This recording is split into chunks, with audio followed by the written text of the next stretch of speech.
And there we are. We have a live podcast again, just post Ithaca, and we've invited, and we're very lucky to be joined by a unique combination that we have in the academy, and that's the husband and wife team of John and Carolyn Custer.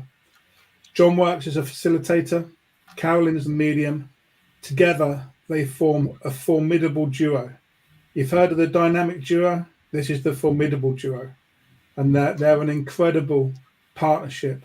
They're lovely people individually. And together, I think their strength in their work has just been amplified. So, John and Carolyn, you're very, very welcome to the podcast. Good afternoon or good morning in your case, probably. Thanks for having us. Yeah, thank you. I haven't had coffee yet, so just to be warned. Are we on thin ice at the moment until you have coffee? Afraid so. So what time is it there? Right now it's 10:10. And you're located where? Jefferson, Wisconsin. In the United States. Central Standard Time. Right, okay. Is that near Michigan? It's on the other side of Lake Michigan. We're on the west side. Michigan's on the east side. Right, okay. Okay, and this is where you have your practice, though, is that right? Correct. So what practice do you... This is a full-time practice, is that what you do? I'm an acupuncturist full-time, and, well, I'm back down to half-time with acupuncture, and the rest of the time is energy work and the RSR work. Fabulous. And John, you work here too as well, do you? I do. I'm a massage therapist at the acupuncture clinic, and I'm also a realtor. And I'm doing RSR. So you're both keeping yourselves busy? Yeah. Yes. Excellent. So, of course, this is the Academy podcast, but how did you get to work together holistically? I know you're married, but were you both holistic people coming together? Is that how it was, or were you married and then you both found the holistic side of life and work? He met me and thought I was batshit crazy. And does he still think you're batshit crazy? Yeah, sometimes. Probably has those moments. Go ahead, John. Yeah, we met when I was stationed in Omaha. She came down to see your brother, and I met her at Taco John's. And it's all history from there. Her mom started talking to me and then telling me her life story, and we just ended up together. And she's always done energy type work.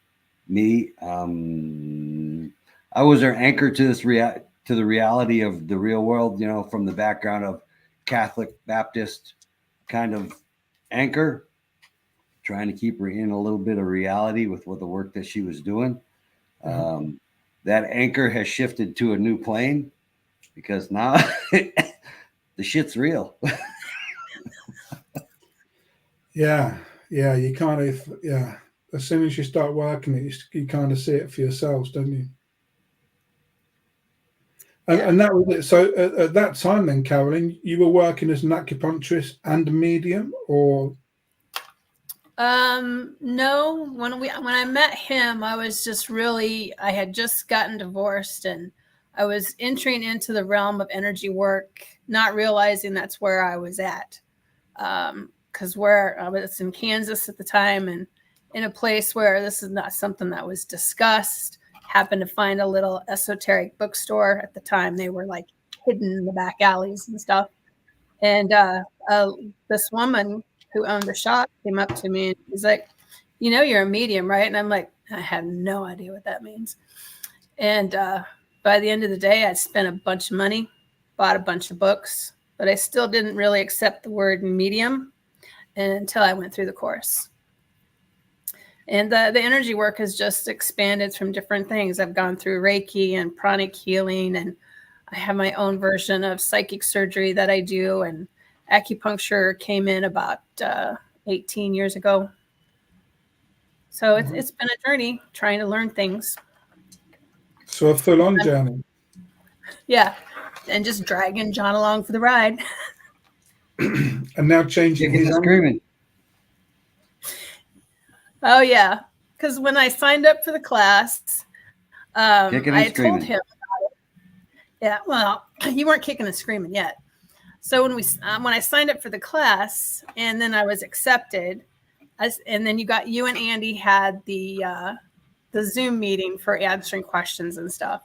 And I'm like, John, you have got to watch that because you have to know what I'm getting into. What I'm telling you is not making, impact in you. You need to know what I'm going to be doing.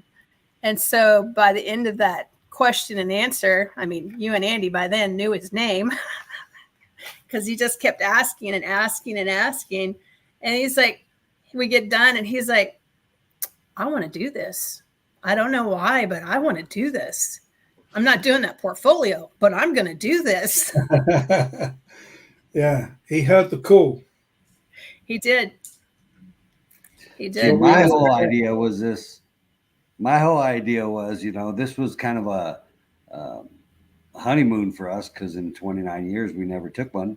So I was going to be sitting by the pool while she was working. Didn't happen. No, you were certainly in the room, John. There's no question about that.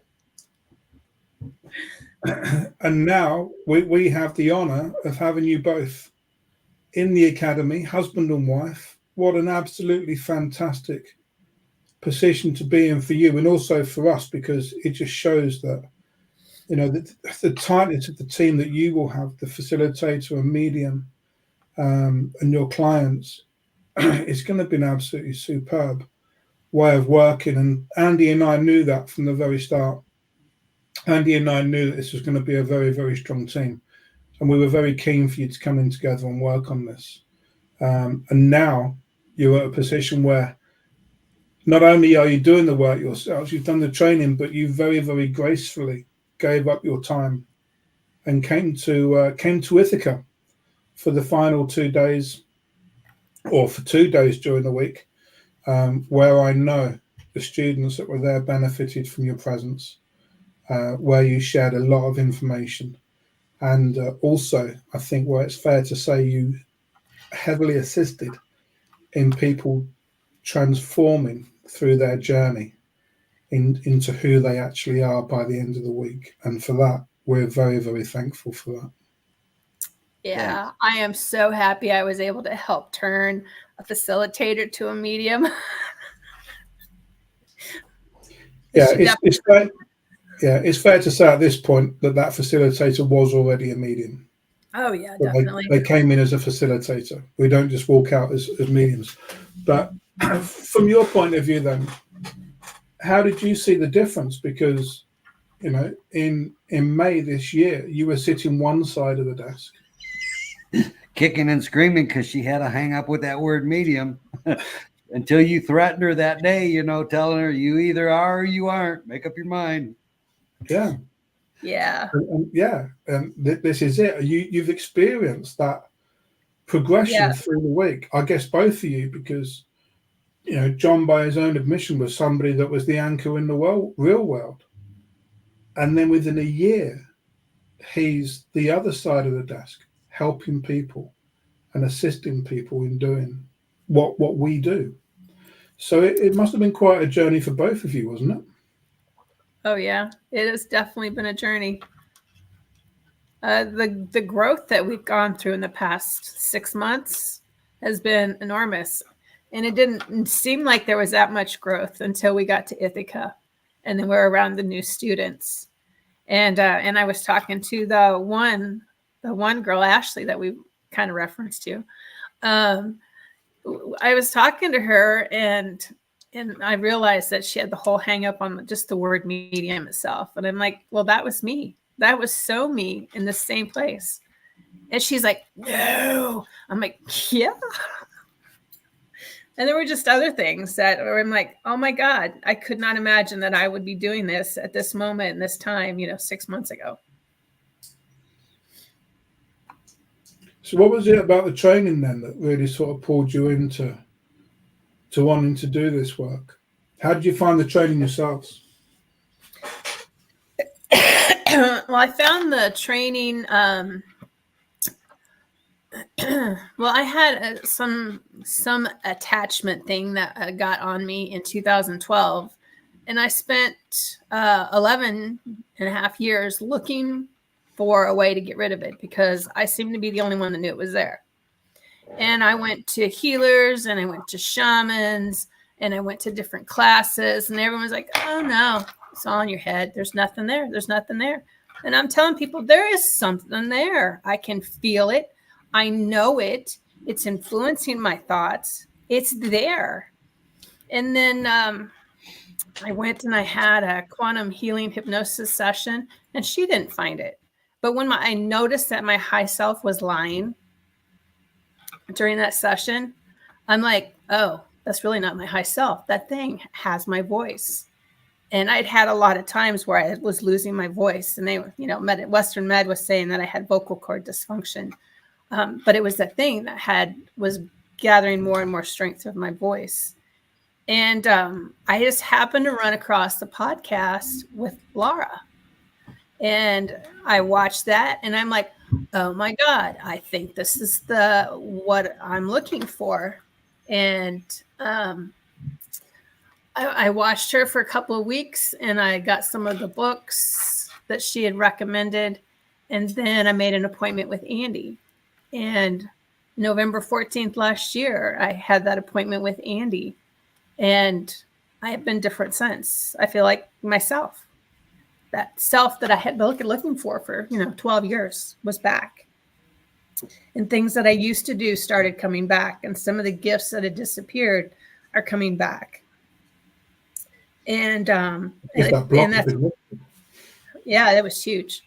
And yet I was still able to function. I was still able to help people, through acupuncture. But I realized I had gone, a number of years without even touching people other than for needles. And that's not how I started doing acupuncture. Energy work had always been first. Acupuncture was second. Right. But having that clearing and having it gone, I'm like, I got to do this because there are other people out there like me. Yeah, it's true enough. Yeah, and yourself, John, have you had any of the work? Yes, actually. You did a clearing on me. Just before we came, I was kind of on death's bed. So the weekend before, literally, the weekend before we were coming out to class, something come over me. I was sicker than hell, went to the ER, had told them, there's a tick crawling on me a couple weeks prior. They did a Lyme's check, pumped me full of some fluid and sent me home. Said, yeah, you're fine. But I wasn't fine because come Sunday, I was getting worse. Come Monday, I was in the hospital again to the ER, and I had a different doctor that was working on me.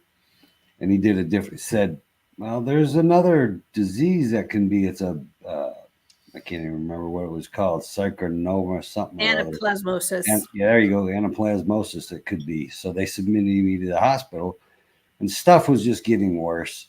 I was having all these dreams of, all these unfulfilled contracts, and I was just driving me crazy. It's like, what the hell is this? Carolyn always states, that people do have an off ramp once they've learned what they want to learn in this world, and then they're done, or they choose to go on. And I think I was at my crossroad.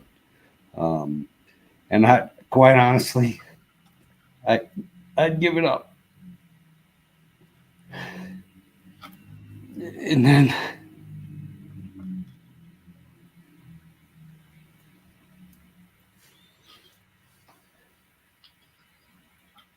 And then Carolyn put it out to you for a clearing, and she hadn't heard nothing back. And then she's seen an opening on your celestial calendar, and she put me in, and you did the clearing, and it was a complete turnaround. Within minutes, he was a different person. And then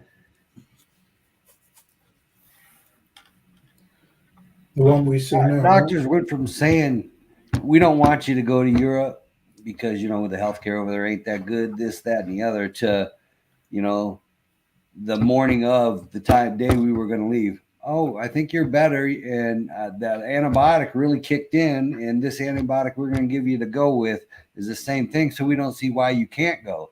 So I was released from the hospital at noon. We were supposed to be on the flight by 10 or 11. We had to catch a 2-hour bus to get there. We had to pack all the shit we hadn't packed yet. So we kind of threw everything together, got to the bus. It was an hour and a half late. So, we're like, we ain't going to make this plane. This is ridiculous. So as I'm getting off the bus, talking to the bus driver, I missed the bottom step and take a tumble and roll onto the ground. I jump off the ground and say, oh, I didn't hit my head. We're all good. Good to go. But then we got to the plane and got to class.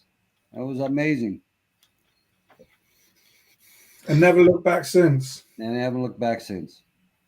Wow. Now, if you told me 29 years ago I'd be looking at this, I'd be telling you were smoking crack, because I'm a massage therapist.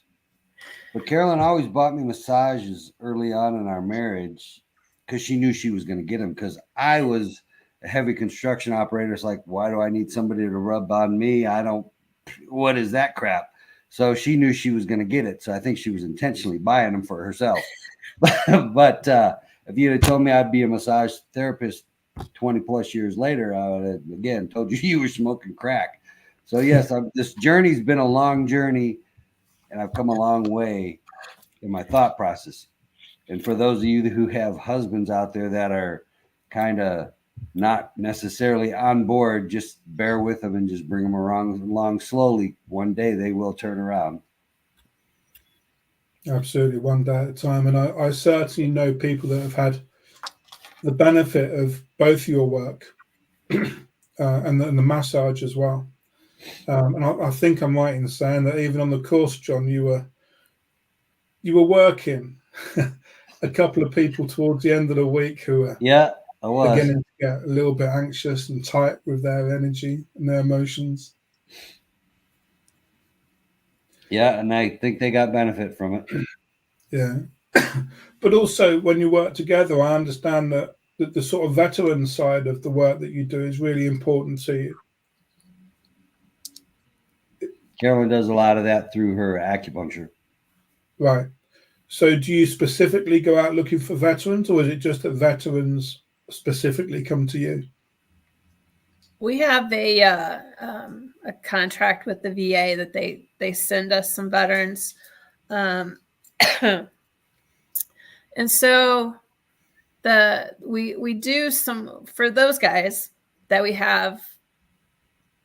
They are not very open at the moment, but because they are here, they're in my space, and I'm aware that there are things on them. I'm not going to let them leave with them. And then as we go along, then I can bring in some self-care stuff. And so they don't always know that the things that I'm clearing off of them, because getting rid of it is more important than anything else. And then as they get to know me, then they realize that she's kind of a little weird, but there are things that she says here and there that if I do it, then I feel better at home. And before I know it, then we got the cord conversation going, and they're talking about salt baths and salt showers. And I warm them into my, seeing things my way best that I can, but it still kind of is done without really being able to have a full conversation with them. But that's fine, right? Because the fact that they're asking their first questions is a huge transformation for some of these people. And I'm going to guess that a lot of the veterans that you deal with are men. Correct. So probably coming from an environment that is the complete opposite to the holistic environment. Oh, yeah, totally. I mean, it took John a long time to think about even having massage done. Because, John, you're a veteran too, right? Yes. Yeah, it took him, he was in the military 20 years, and I think it was 2-3 years after retirement before he had his first real massage. Because, he just thought there was no point in going that route. It took me a long time to get him to go to the chiropractor. Yeah. And then, when I'm in acupuncture school, well, he was my test dummy. So I think that's when how you got to work on him. He got introduced to I things. got the blunt of it. Let me tell you, you guys are not. You got it easy peasy now. You can thank me. Excellent, but that's the thing, isn't it? That's exactly what John was saying about, because the majority of people that come through any type of holistic work are female. There's always about an 80-85% ratio which is female. So getting the male energy in is really important, because we need that male energy. But there are many hang-ups with men. Men suffer. Men suffer, and you see that in your work, and I've certainly seen that in my work. And one of the biggest things you could ever do for a man is to give them permission to speak. And as soon as they start asking questions, they're in. So the work that you do there is incredibly powerful. Incredibly powerful. I had my own PTSD to deal with from Cobart Towers, and that was several year journey after that. I was there during the bombing, and it was not any fun, to be honest with you. Well, no. That bomb was twice the size of the one from Oklahoma City. They sheared the front of the building off, killed 18 airmen. It would have been worse. They would have got a lot more, but they had an in-flight emergency that night, so there were a lot of those people that would have been there were out on the flight line. Yeah, and if you hadn't gone to bed early that night, you would have been dead then. I would have, because I usually am up. I'm a late owl, but I went to bed at 10 o'clock that night. And there was a sofa that I usually sat on a plate glass window. When I come out of my room that was blowing off its hinges out into the hall afterwards, when I came walking by, that couch was upside down on the other wall with a huge shard of glass sticking out of it where I would have been sitting. So I would have been here then either. So again, we're back to the cat with 9 lives things, Well, let's hope you've got 8 left. There's a few other incidences, so hopefully I got more than that, but I don't know. Well, look, you're clearly here for a reason, and firstly, thank you for your service and everything that you do. And Carolyn, all the work that you do for servicemen, and their families. It's PTSD affects everybody, not just that person, not just that individual. And I know you see it. I see it in my work. You never work for one person when you work holistically. You have your client, you have your recipient, but you also work for their families. You also work for their friends. Because just changing one person or helping one person or giving one person a safe space to be able to speak and ask questions and explore their mind affects everybody around them, doesn't it? True. Yep. For the most part, most of the veterans that I do treat, I end up treating their family members too. Yeah. Which is good. That's certainly one of the things that we say in training when we do the SRT training is that we say, you work for one person and then within a week you have their families come through. And then a week after that, you get friends of their families come through. And then a week after that, we get their families from their friends, from their families, from their client. And this is how it all works. And it just shows that the work that you do, when you get their families coming through, has a real value. That's an incredible thing to be able to work in, an energy to be able to work in that way. So what's the future for you guys then? You've clearly got a very successful practice there. You're clearly busy doing what you're doing. What's the future for you both? I don't know. What you got, John? All I'm Well, done is that. again, when I initially talked to you guys, you know, I was like facilitator. You know, you guys are always talking about psychologists and hypnotherapists. I'm like, I don't do any of that. So why would I be any good at a facilitator? Well, and I explained that to Carolyn. She was like, well, because think about it. When you talk to people about massage, you're asking questions to get to the root of the problem. You are driving you're steering the vehicle to get them there. And that's all that facilitation is. So those that are out there that think they can't be a facilitator, please don't think that. If you're an individual that can direct things in the way they need to go, by all means, this is an amazing course for you. But as far as our practice goes, we would like to lean more towards pulling out of what we do and more towards RSR. The remote spirit release, yeah. Yeah. We'd like to actually go on a road with a camper and, you know, do this work. I'm with you on that one. That's something I'd love to do. But we can only drive for 10 hours and then we start getting wet. Yeah, right. We drive 26 to go at 12. That time dilation was the son of a gun. Let me tell you.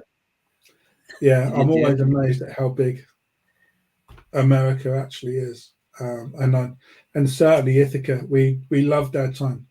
We absolutely loved our time. And for us, the drive from New York City up to Ithaca, I mean, we see towns separated by trees. And one of the comments that we had driving towards Ithaca was we saw trees separated by towns. The complete opposite. It was an absolute, we saw some wonderful places. And we stopped off actually in a little town on the way back called Penn in Poconos. And it was the most characterful, lovely place. And we only chose it just by chance. But it was an absolutely lovely, characterful little town. And walking around there before flying back was an absolute pleasure. So we'll see what happens with America. You might have to get a camper big enough for a Webster to come and join you and come and hook on the back and take me around the US, because that's something I would certainly be very interested in doing. But let's see where the future goes. Let's see where it goes. I know at the moment you're doing some incredible work, and I know that you hold a lot of respect through the practitioners that we have. And certainly the students that have come through, they really loved the fact that you were there. Yeah, Aaron has just said we can get a tour bus. Yeah, we could get an SRA tour bus. We can go on tour all around the USA. That would be absolutely, can you imagine? It'd be so much fun. Yeah, that would be absolutely incredible. But we got lots of people coming in and saying hello. Andy is he's watching. Agata's always here. I can't go through everybody, but Terry, Bradley, good to hear from you, mate. Bradley was also on the course. Ashley has been commenting. Danielle was on the course as well. Jan, they're all coming in and saying hello and supporting. It's really, really lovely to see. So thank you very much for everybody coming in. Tara, you made a big impression on the course as well. So it was wonderful to see you there. And just very, very quickly, from a personal point of view, we've got Joanna, who's come in and saying hello. And Joanna, I just need to say to you, I'm looking forward to working with you soon. I don't know how, I don't know why, I just know that's what I need to say. So Joanna was an absolutely lovely, lovely spiritual worker in the Midlands, halfway up the UK. Very, very respected lady. So yeah, thank you so much for coming on and for everything that you do, for absolutely everything that you do. And you know, the strength that you bring in the academy is always noted, it's always seen, and we really appreciate you, and we appreciate you doing what you do and helping others the way that you do. And we look forward to having a chat with you at some point in the future, back on the podcast, when you can show us your camper van, when you can show us your route, when you can show us where you're going to go, and we can start setting up that tour bus and get everybody on it. Oh, hold on. We really appreciate the two of you guys. Even though we've had our challenges with, the whole growth process, just meeting the two of you, because you guys are so down to earth, and you just are so willing to share information and encourage people as they're learning. It's really kind of hard to find that in a lot of classes, because I've gone through a lot of classes, and you guys have been like the best, absolutely the best. And I really, really appreciate that. Well, I was just looking in the wrong country. That's all. That's a very kind thing to say. So thank you very much for saying that. Yeah. We had a lot of awesome people in our class when we came over to Europe, some amazing mediums and facilitators. But in Ithaca, it was, these guys are awesome. I can't wait to see them back onto our meetings when they can get into them. But they are some amazing mediums and facilitators. Absolutely. You're absolutely right. There were some wonderful characters. They were spot on. Yeah, absolutely. And it won't be long. It will just be a couple of weeks, and they'll start coming through the Wednesdays. And also, it won't be long before their portfolios will start coming through. And we'll have them on the certification page of our practitioners on the website as well, and seeing how they progress. Because we're very, Andy and I are very, very lucky in what we do. I know that we've been doing the work a long time, but the actual training, the way that we do it, is quite recent for us. It took us a year to get it going. It took to get the course going, and we're just coming up to the end of our first year, and seeing the progression of people coming through is extremely humbling. We're now hitting nearly 60 practitioners coming through in our first year. So nice. All of those people going out, that starfish effect that we talk about, one at a time. Right. Do it well, do it properly, do it to the best of your ability, and that one starfish will bring another. That's what we're all about. So we're looking forward to that. Yeah, another chapter about to start. So, John, thank you very much for coming in, and also being so open and honest. And Carolyn, thank you very much for dragging him, because he had to be dragged. And I think there's more dragging to come. Probably. Well, surely not. Yeah, no, there is. I've got it here. There's more dragging coming on. And I'm being told right now is that the anchor that you provide, John, must never not be acknowledged, because you provide a certain amount of strength where strength is always needed. However, Carolyn has the strength to pick it up and move it. So let her. Because she has the strength to pick it up and move it. And when that's done, you have the strength to anchor it. And I think this is one of the reasons. I mean, not only are you both lovely, lovely people individually, but together, Mr. and Mrs. Custer, what an absolute team. And so, so proud to be able to work with you. And thank you very much for coming on. Thank you very much for being so open and honest. Thanks. I just want to add also, we are a team, but I am a facilitator and she is a medium. Should anybody out there need us as individuals, we are available for that. It just seems that sometimes people think, oh, they're a team and we can't deal with them. That's not the case. So we are available if needed. Absolutely. So I've posted your wonderful website on the post for us as well. Sunflower Healing Hub. Easy for me to say. Sunflower Healing Hub. It's got work that needs to be done to it, but that's our site. If they can contact you in that, that's all that's needed. You'll look after the rest, I'm sure. Yeah. So thank you very much. Thank you, everybody, for coming in and watching and being a part of the podcast. Thank you so much for all of your comments coming in. Andy or I will be back on Tuesday. So have a wonderful weekend ahead. Look after yourselves, and we look forward to speaking to you soon. Take care. Thanks for stopping in, everybody. Cheers, Bye. now. Bye-bye. Appreciate it. Have a good one.